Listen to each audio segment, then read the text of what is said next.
Assalamualaikum warahmatullahi wabarakatuh. Bertemu lagi di channel Benmur Consulting ya. Kali ini kita akan mengupas putusan pengadilan yang berkaitan dengan sengketa merek antara PS Glow dengan MS Glow. Kali ini adalah part kedua, di mana pada video sebelumnya atau part pertama kami sudah menjelaskan apa yang menjadi pertimbangan dari majelis hakim sehingga diputuskanlah dikabulkan gugatan dari PS Glow secara sebagian. Nah, kalau Anda belum menonton video kami terkait pertimbangan-pertimbangan hakim yang mengabulkan gugatan dari PS Glow secara sebagian, Anda bisa tonton di video kami sebelumnya di channel YouTube. Nah, kali ini part 2-nya adalah kita mau membahas atau mencoba melihat perspektif dari pengadilan ya. Sekali lagi ya, melihat perspektif ini tujuannya hanyalah untuk menambah wawasan, menambah pengetahuan kita, bukan untuk menghakimi atau menjudge atau memberikan statement yang negatif. Kita hanya bertujuan untuk menambah pengetahuan kita sehingga kita bisa melihat dari berbagai sisi atas suatu permasalahan. Nah, kali ini yang kita mau lihat adalah tentang kerugian yang dikabulkan, besarnya kerugian yang dikabulkan oleh pengadilan. Dari mana pengadilan memperoleh angka dimaksud, kemudian dasarnya apa saja, kemudian apa yang menjadi petitum dari pemohon terkait ganti rugi. Kita akan lihat ya. Nah, sebelum masuk ke materi, kita disclaimer dulu, video ini hanya untuk tujuan edukasi atau berbagi pengalaman saja. Video ini bukan merupakan nasihat hukum.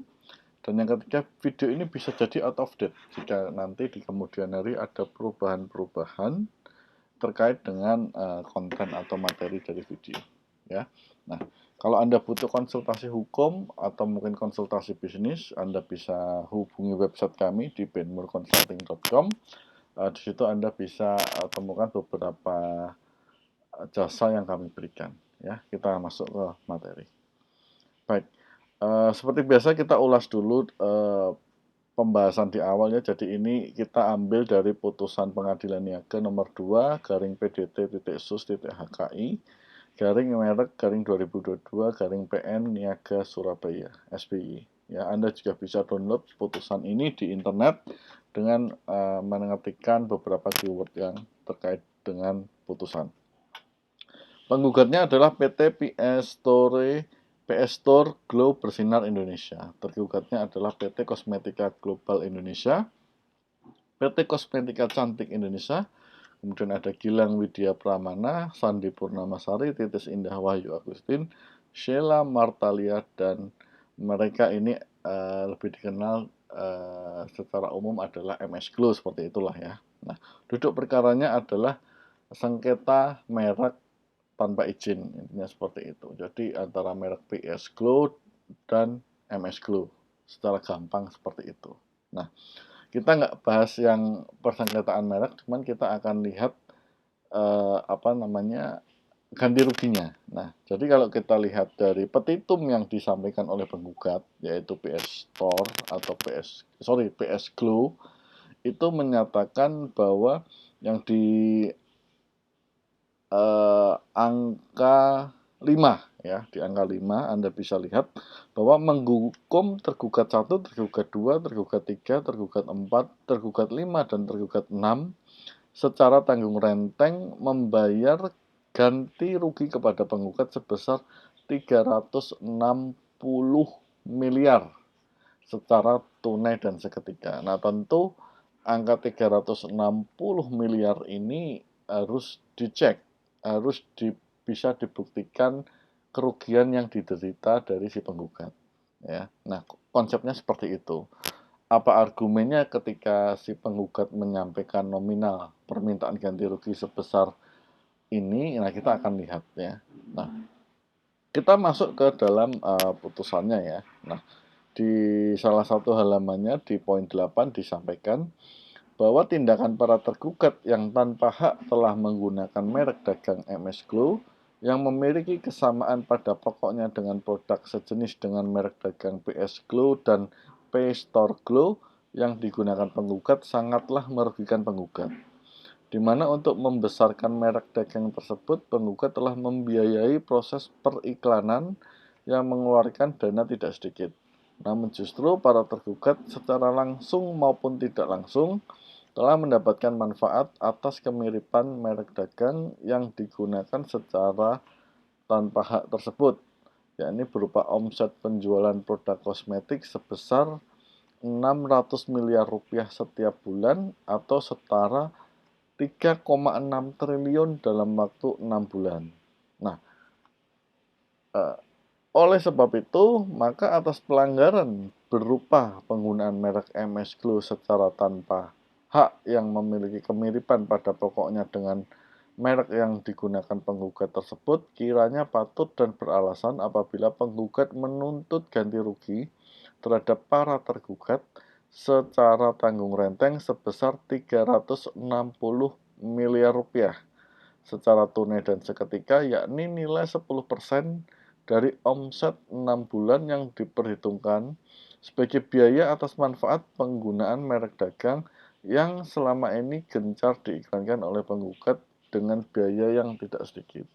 Nah, sayangnya kami tidak menemukan, selain penjelasan ini ya, tidak menemukan hitungan angka 600 miliar itu seperti apa, atau 3,6 triliun itu seperti apa. Nah, mungkin bukti-bukti di persidangan mungkin ada ya, cuman kita kan nggak tahu karena kita tidak memegang langsung atau melihat langsung bukti-buktinya, jadi kita tahu. Tetapi argumennya adalah penggugat merasa dirugikan dengan mendapatkan perhitungan sebesar 600 miliar penjualan setiap bulan, di mana harusnya kalau tidak muncul saingan atau tidak muncul penggunaan merek yang sama atau memiliki kemiripan ini tidak terjadi seperti itu ya. Jadi angka 360 miliar ternyata didapat dari 10% dari 3,6 triliun dalam jangka waktu 6 bulan. Jadi dihitung ya, setelah dihitung ternyata menurut penggugat cukup 10% yang perlu diganti kepada penggugat ya. Nah, kemudian pertimbangan hakim ini kami coba sampaikan adalah sebagai berikut.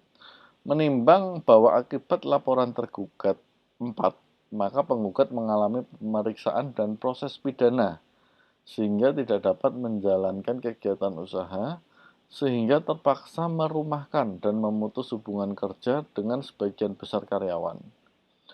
Bahwa sesuai hasil audit dari kantor akuntan, laporan temuan faktual nomor 044 garing dan seterusnya dari kantor jasa akuntan Vetri SE AKMM BKP CA tanggal 22 Juni 2022 diketahui bahwa penggugat telah menggelontorkan dana untuk membesarkan nama PS Glow dan P-Store Glow sebesar 37 miliar 990.726.332 rupiah atau 37,9 miliar lebih ya.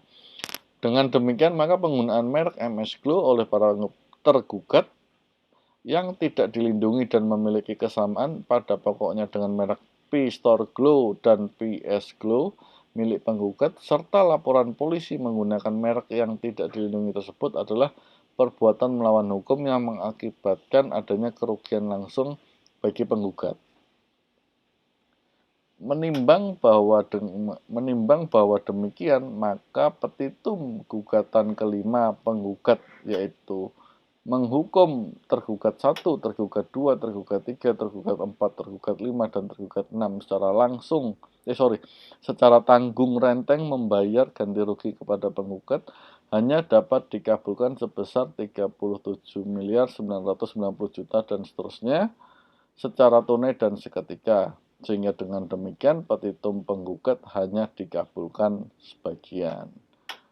Nah, ini isi petitumnya ya, yang di angka 4. Nah, jadi sepertinya majelis hakim melihat bahwa kerugian yang muncul adalah kerugian yang didasarkan pada laporan oleh tadi kantor akuntan publik, di mana biaya yang telah dikeluarkan oleh penggugat untuk membesarkan PS Glow atau Pistor Glow adalah sebesar 37,9